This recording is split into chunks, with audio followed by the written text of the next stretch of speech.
from the blackest corners of your mind, they call, pulling you deep into shadow, twisting your senses, keeping you from sleep. It's time to face your darkest fears. This is Tales to Terrify.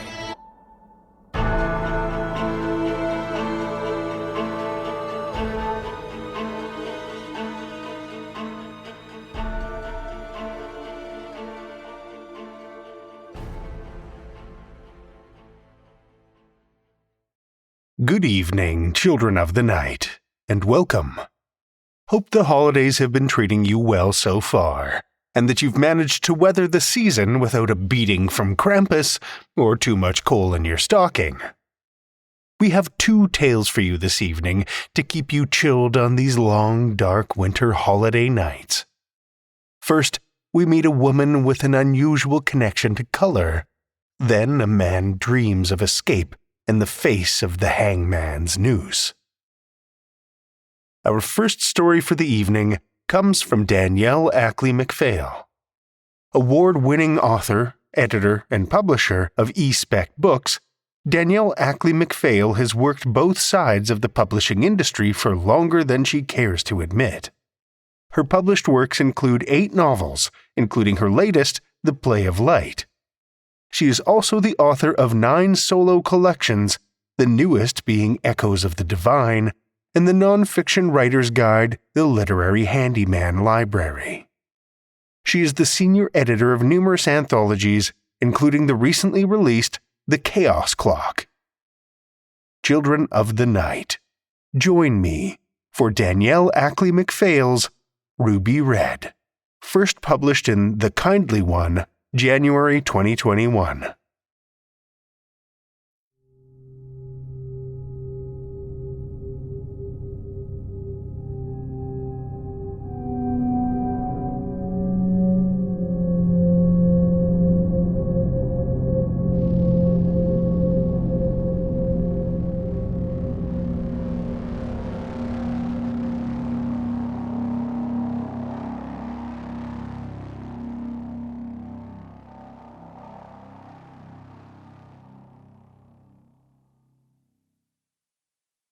There was blood on the counter.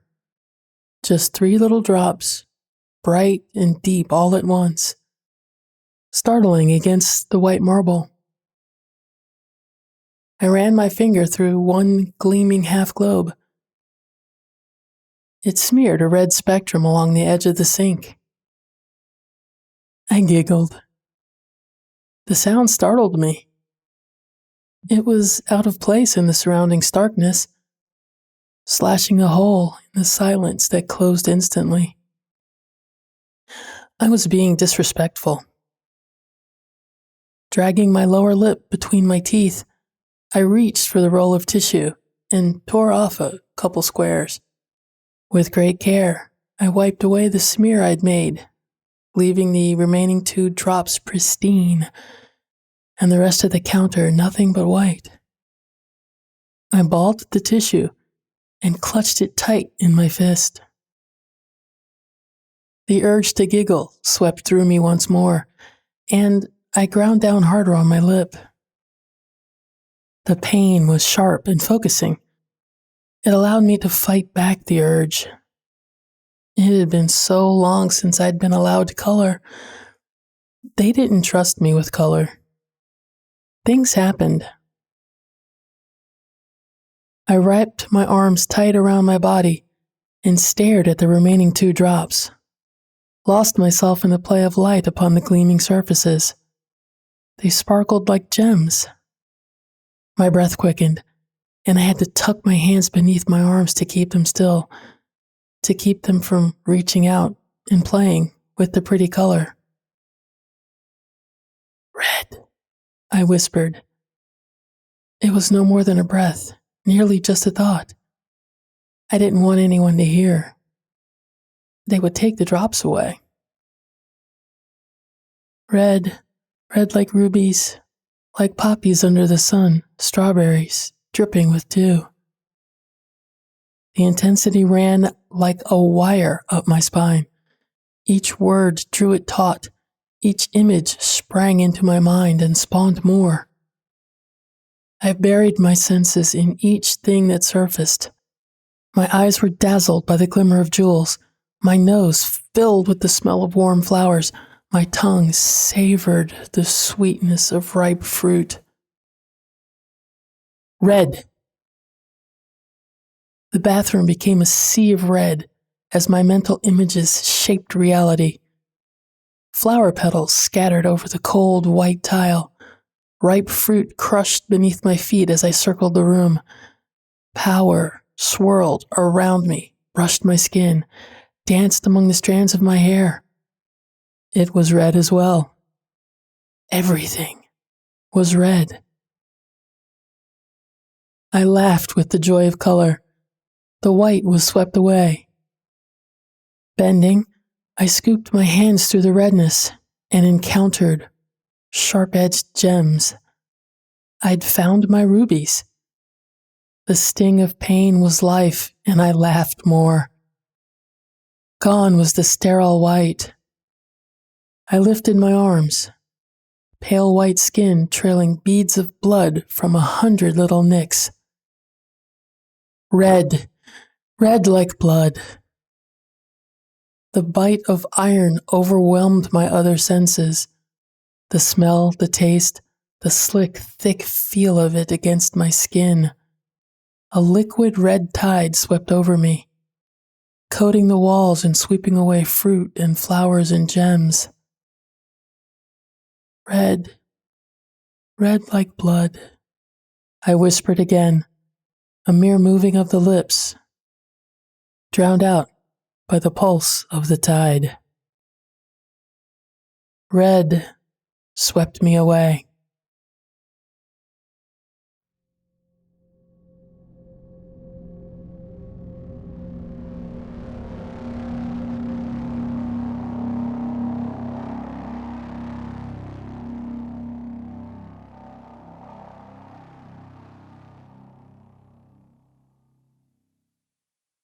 That was Danielle Ackley-McPhail's Ruby Red, as read by Summer Brooks. Summer Brooks enjoys putting her addiction of sci-fi and horror stories to good use in interviewing guests. She is a longtime podcaster, in several roles for Slice of Sci-Fi since 2005, as co-host for the Babylon podcast since 2006, and host of Writers After Dark since 2018. She is an avid reader and writer of sci-fi, fantasy, and thrillers with a handful of publishing credits to her name. Next on her agenda is writing a graphic novel urban fantasy and a B-movie creature feature.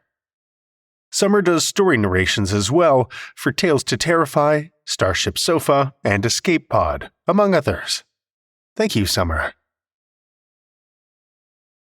Our second tale tonight is a classic from Ambrose Bierce. Ambrose Bierce was an American author and journalist known for his sharp wit and biting cynicism. Bierce's most celebrated contributions to fiction lie in his short stories, particularly those exploring the macabre and the supernatural. Bierce's horror often grapples with existential dread, the fragility of life, and the thin veil separating the living from the dead. His ability to evoke fear through suggestion and atmosphere rather than outright gore set him apart from his contemporaries and influenced later masters of the genre, including H.P. Lovecraft. It wasn't just Bierce's work that was dark and mysterious either. In 1913, while traveling through Mexico, Bierce vanished, never to be heard from again. We, however, will hear from him tonight. So, listen with me, children of the night, to Ambrose Bierce's An Occurrence at Owl Creek Bridge, first published in the San Francisco Examiner, July 1890.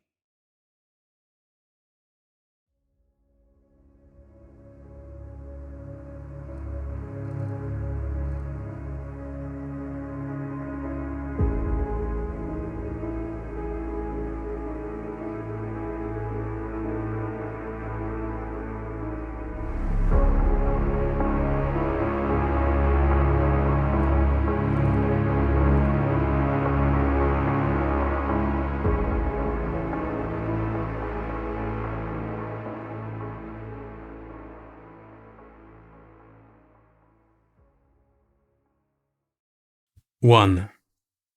A man stood upon a railroad bridge in northern Alabama, looking down into the swift water 20 feet below. The man's hands were behind his back, the wrists bound with a cord. A rope closely encircled his neck. It was attached to a stout cross timber above his head, and the slack fell to the level of his knees. Some loose boards laid upon the ties supporting the rails of the railway supplied a footing for him and his executioners, 2 private soldiers of the Federal Army, directed by a sergeant who in civil life may have been a deputy sheriff. At a short remove upon the same temporary platform was an officer in the uniform of his rank, armed. He was a captain. A sentinel at each end of the bridge stood with his rifle in the position known as support, that is to say, vertical in front of the left shoulder, the hammer resting on the forearm thrown straight across the chest, a formal and unnatural position, enforcing an erect carriage of the body. It did not appear to be the duty of these 2 men to know what was occurring at the center of the bridge. They merely blockaded the 2 ends of the foot planking that traversed it. Beyond one of the sentinels, nobody was in sight. The railroad ran straight away into a forest for 100 yards, then, curving, was lost to view. Doubtless there was an outpost farther along. The other bank of the stream was open ground, a gentle slope topped with a stockade of vertical tree trunks, loopholed for rifles, with a single embrasure through which protruded the muzzle of a brass cannon commanding the bridge. Midway up the slope between the bridge and fort were the spectators, a single company of infantry in line, at parade rest, the butts of their rifles on the ground, the barrels inclined slightly backward against the right shoulder, the hands crossed upon the stock. A lieutenant stood at the right of the line, the point of his sword upon the ground, his left hand resting upon his right. Excepting the group of 4 at the center of the bridge, not a man moved. The company faced the bridge, staring stonily, motionless. The sentinels, facing the banks of the stream, might have been statues to adorn the bridge. The captain stood with folded arms, silent, observing the work of his subordinates, but making no sign.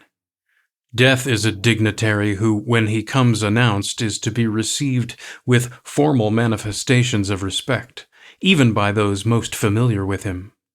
In the code of military etiquette, silence and fixity are forms of deference.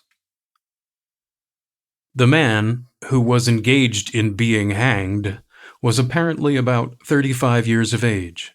He was a civilian, if one might judge from his habit, which was that of a planter. His features were good, a straight nose, firm mouth, broad forehead, from which his long dark hair was combed straight back, falling behind his ears to the collar of his well-fitting frock coat. He wore a mustache and pointed beard, but no whiskers. His eyes were large and dark gray, and had a kindly expression which one would hardly have expected in one whose neck was in the hemp. Evidently this was no vulgar assassin. The liberal military code makes provision for hanging many kinds of persons, and gentlemen are not excluded. The preparations being complete, the 2 private soldiers stepped aside and each drew away the plank upon which he had been standing. The sergeant turned to the captain, saluted, and placed himself immediately behind that officer, who in turn moved apart 1 pace. These movements left the condemned man and the sergeant standing on the 2 ends of the same plank, which spanned 3 of the cross ties of the bridge. The end upon which the civilian stood almost, but not quite, reached a 4th. This plank had been held in place by the weight of the captain. It was now held by that of the sergeant. At a signal from the former, the latter would step aside, the plank would tilt, and the condemned man go down between 2 ties. The arrangement commended itself to his judgment as simple and effective. His face had not been covered nor his eyes bandaged. He looked a moment at his unsteadfast footing, then let his gaze wander to the swirling water of the stream racing madly beneath his feet. A piece of dancing driftwood caught his attention, and his eyes followed it down the current. How slowly it appeared to move. What a sluggish stream. He closed his eyes in order to fix his last thoughts upon his wife and children. The water, touched to gold by the early sun, the brooding mists upon the banks at some distance down the stream, the fort, the soldiers, the piece of drift, all had distracted him. And now he became conscious of a new disturbance. Striking through the thought of his dear ones was sound which he could neither ignore nor understand, a sharp, distinct, metallic percussion like the stroke of a blacksmith's hammer upon the anvil. It had the same ringing quality. He wondered what it was, and whether immeasurably distant or nearby. It seemed both. Its recurrence was regular, but as slow as the tolling of a death knell. He awaited each new stroke with impatience and, he knew not why, apprehension. The intervals of silence grew progressively longer. The delays became maddening. With their greater infrequency, the sounds increased in strength and sharpness. They hurt his ear like the thrust of a knife. He feared he would shriek. What he heard was the ticking of his watch. He unclosed his eyes and saw again the water below him. If I could free my hands, he thought, I might throw off the noose and spring into the stream. By diving, I could evade the bullets and, swimming vigorously, reach the bank, take to the woods, and get away home. My home, thank God, is as yet outside their lines. My wife and little ones are still beyond the invaders' farthest advance. As these thoughts, which have here to be set down in words, were flashed into the doomed man's brain rather than evolved from it, the captain nodded to the sergeant. The sergeant stepped aside. 2. Peyton Farquhar was a well-to-do planter of an old and highly respected Alabama family. Being a slave owner, and like other slave owners a politician, he was naturally an original secessionist and ardently devoted to the Southern cause. Circumstances of an imperious nature, which it is unnecessary to relate here, had prevented him from taking service with that gallant army which had fought the disastrous campaigns ending with the fall of Corinth, and he chafed under the inglorious restraint, longing for the release of his energies, the larger life of the soldier, the opportunity for distinction. That opportunity, he felt, would come, as it comes to all in wartime. Meanwhile, he did what he could. No service was too humble for him to perform in the aid of the South, no adventure too perilous for him to undertake if consistent with the character of a civilian who was at heart a soldier, and who in good faith and without too much qualification assented to at least a part of the frankly villainous dictum that all is fair in love and war. One evening, while Farquhar and his wife were sitting on a rustic bench near the entrance to his grounds, a gray-clad soldier rode up to the gate and asked for a drink of water. Mrs. Farquhar was only too happy to serve him with her own white hands. While she was fetching the water, her husband approached the dusty horseman and inquired eagerly for news from the front. "The Yanks are repairing the railroads," said the man, "and are getting ready for another advance. They have reached the Owl Creek Bridge, put it in order, and built a stockade on the north bank. The commandant has issued an order, which is posted everywhere, declaring that any civilian caught interfering with the railroad, its bridges, tunnels, or trains, will be summarily hanged. I saw the order." "How far is it to the Owl Creek Bridge?" Farquhar asked. "About 30 miles. "Is there no force on this side of the creek?" "Only a picket post half a mile out on the railroad and a single sentinel at this end of the bridge." "Suppose a man, a civilian and a student of hanging, should elude the picket post and perhaps get the better of the sentinel," said Farquhar, smiling. "What could he accomplish?" The soldier reflected. "I was there a month ago," he replied. "I observed that the flood of last winter had lodged a great quantity of driftwood against the wooden pier at this end of the bridge. It is now dry and would burn like tinder." The lady had now brought the water, which the soldier drank. He thanked her ceremoniously, bowed to her husband, and rode away. An hour later, after nightfall, he repassed the plantation, going northward in the direction from which he had come. He was a Federal scout. 3. As Peyton Farquhar fell straight downward through the bridge, he lost consciousness and was as one already dead. From this state he was awakened, ages later it seemed to him, by the pain of a sharp pressure upon his throat, followed by a sense of suffocation. Keen, poignant agonies seemed to shoot from his neck downward through every fiber of his body and limbs. These pains appeared to flash along well-defined lines of ramification and to beat with an inconceivably rapid periodicity. They seemed like streams of pulsating fire, heating him to an intolerable temperature. As to his head, he was conscious of nothing but a feeling of fullness, of congestion. These sensations were unaccompanied by thought. The intellectual part of his nature was already effaced. He had power only to feel, and feeling was torment. He was conscious of motion, encompassed in a luminous cloud of which he was now merely the fiery heart, without material substance. He swung through unthinkable arcs of oscillation like a vast pendulum.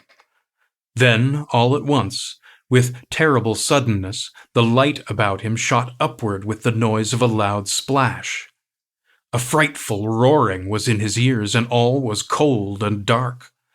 The power of thought was restored. He knew that the rope had broken, and he had fallen into the stream. There was no additional strangulation. The noose about his neck was already suffocating him and kept the water from his lungs. To die of hanging at the bottom of a river, the idea seemed to him ludicrous. He opened his eyes in the darkness and saw above him a gleam of light, but how distant, how inaccessible. He was still sinking, for the light became fainter and fainter until it was a mere glimmer. Then it began to grow and brighten, and he knew that he was rising toward the surface, knew it with reluctance, for he was now very comfortable. To be hanged and drowned, he thought, that is not so bad. But I do not wish to be shot. No, I will not be shot. That is not fair. He was not conscious of an effort, but a sharp pain in his wrist apprised him that he was trying to free his hands. He gave the struggle his attention, as an idler might observe the feat of a juggler, without interest in the outcome. What splendid effort! What magnificent, what superhuman strength! Ah, that was a fine endeavor. Bravo! The cord fell away. His arms parted and floated upward, the hands dimly seen on each side in the growing light.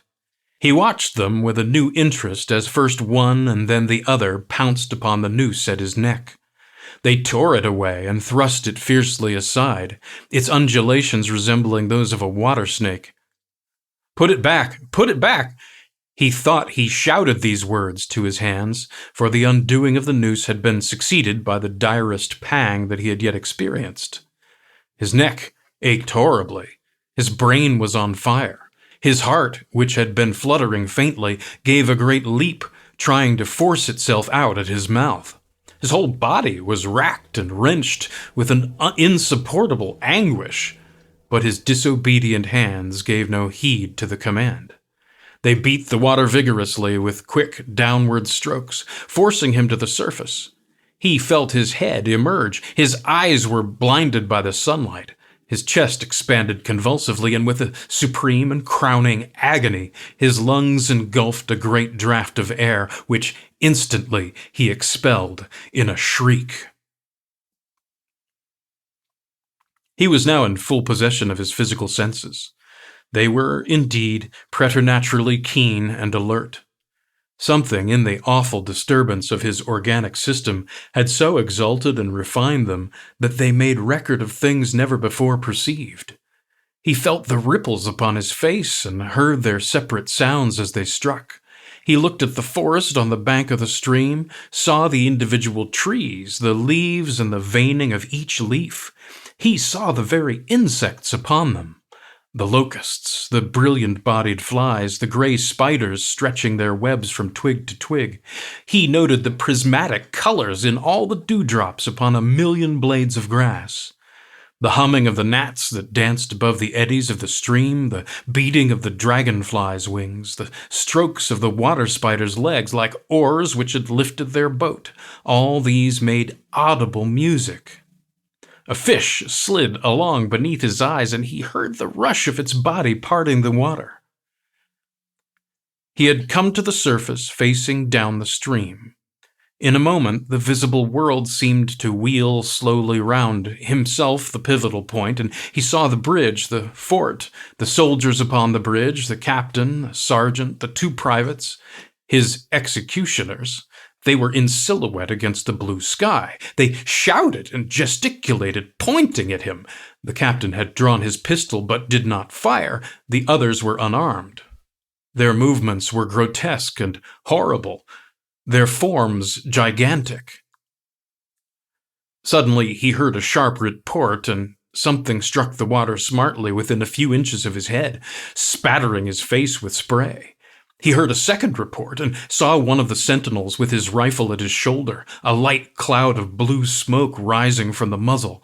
The man in the water saw the eye of the man on the bridge gazing into his own through the sights of the rifle.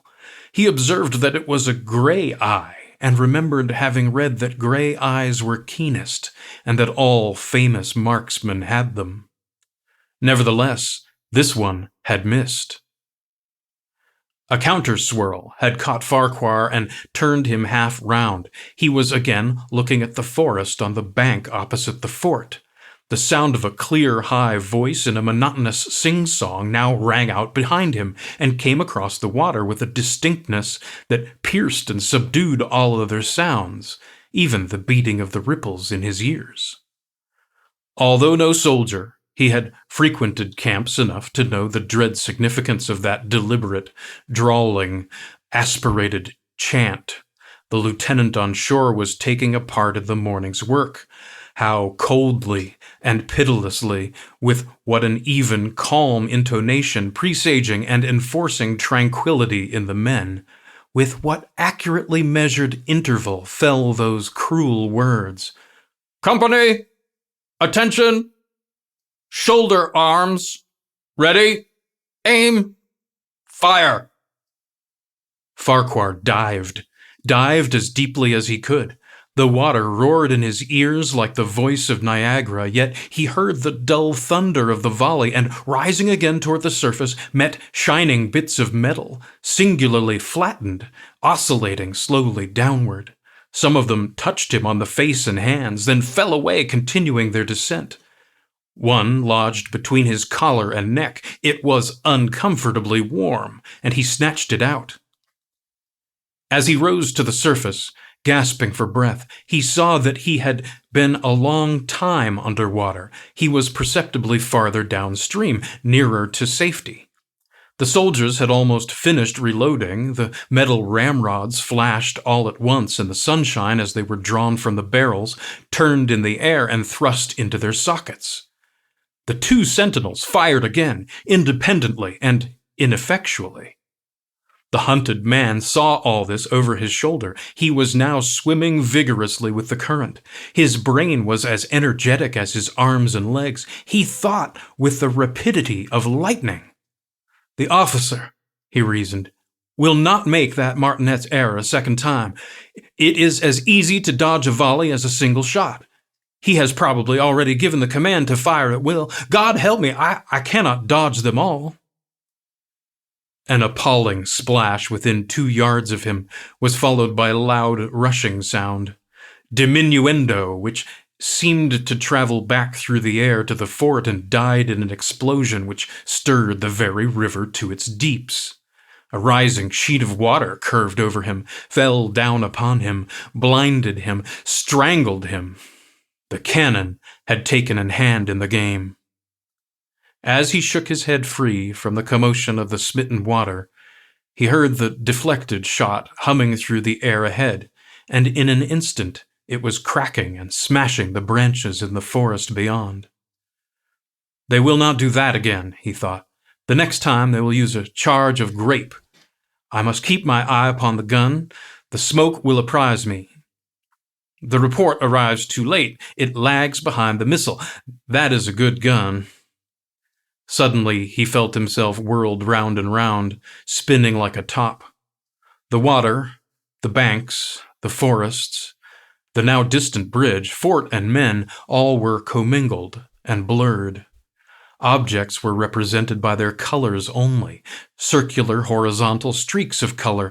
That was all he saw. He had been caught in a vortex and was being whirled on with a velocity of advance and gyration that made him giddy and sick. In few moments he was flung upon the gravel at the foot of the left bank of the stream, the southern bank, and behind a projecting point which concealed him from his enemies.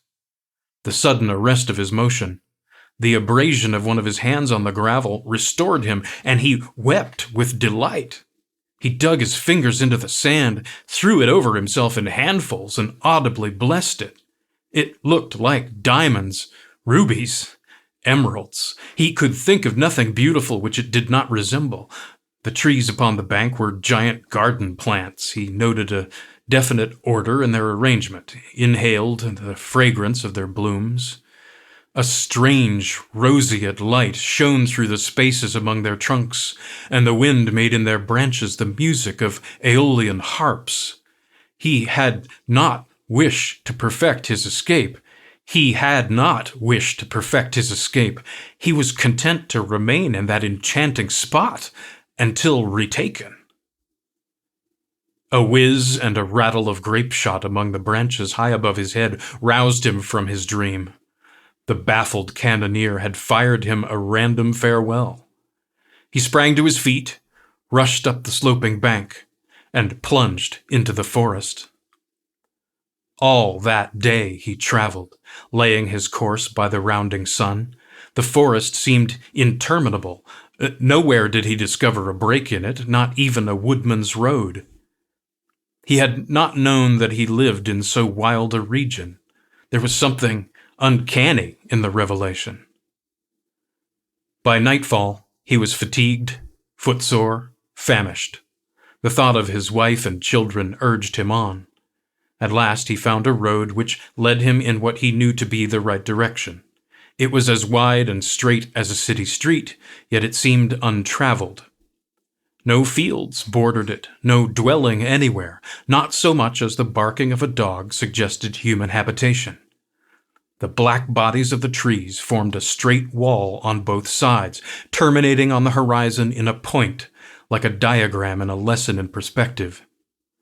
Overhead, as he looked up through this rift in the wood, shone great golden stars looking unfamiliar and grouped in strange constellations.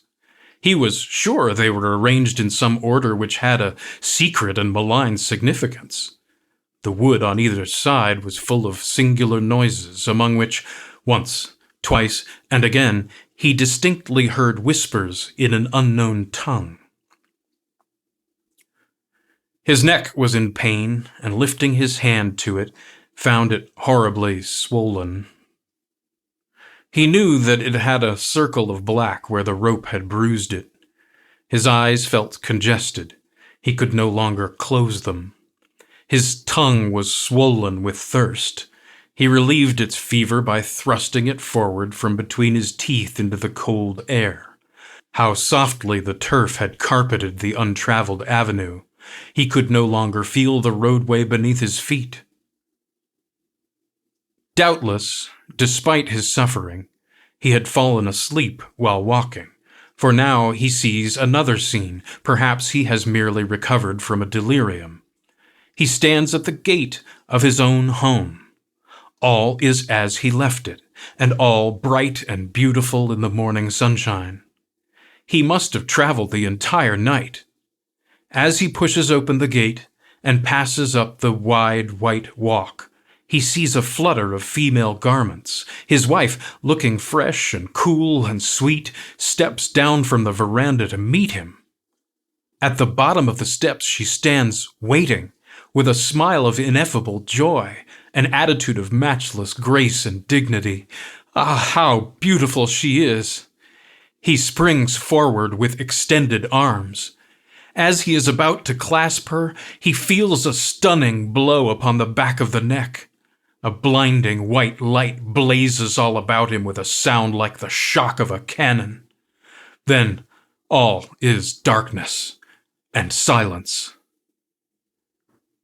Peyton Farquhar was dead. His body, with a broken neck, swung gently from side to side beneath the timbers of the Owl Creek Bridge.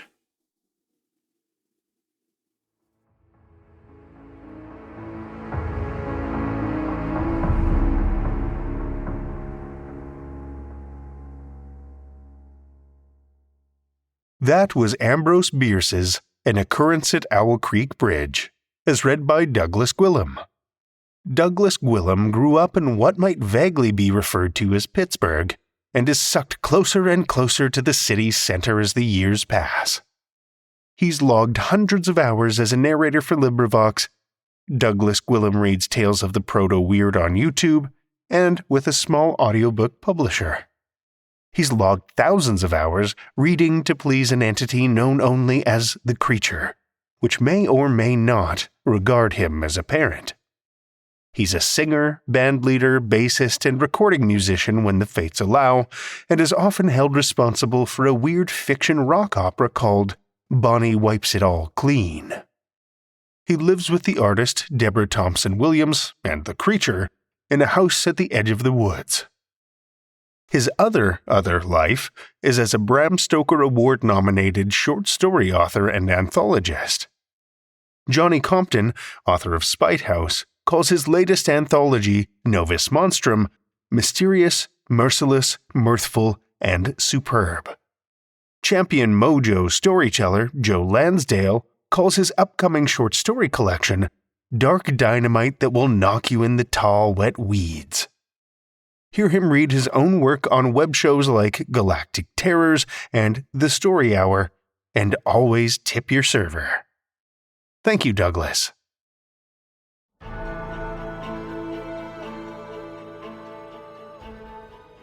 Well, children of the night, the hour is late, and we've run out of tales to tell. For now. Tales to Terrify is made possible by the tremendous generosity of our supporters on Patreon and PayPal. Incredible fans like Lestle Baxter, Amanda Carrillo, Amanda Gottfried, and Orion D, Hegre, whose generous support keeps these lights on and flickering ominously. If you're not a supporter, head over to patreon.com/Tales to Terrify. You'll find all kinds of perks, like ad-free episodes, bonus content, and one-of-a-kind collectibles. Every dollar goes back into this show, and we appreciate your support so much. Want another way to support the show that doesn't cost you a cent? Head over to Podchaser, Spotify, or Apple Podcasts and drop us a 5-star review. You'll not only put an unnaturally wide smile on our faces, but help new listeners discover our terrifying tales, too. You can show your love of the show out in the world with some Tales to Terrify merch. TalesToTerrify.com/merch will take you to our TeePublic store, where we've got a great collection of creepy custom and curated designs. Tales to Terrify is produced by Seth Williams, Meredith Morgenstern, Andrew Gibson, Crystal Hammond, Spencer Disparty, and myself, Drew Sebastini, with original theme by Nebulous Entertainment. Tales to Terrify is distributed under a Creative Commons Attribution, Non-Commercial, No Derivatives license. Join us again next week as we're tangled in the mysterious web of more Tales to Terrify.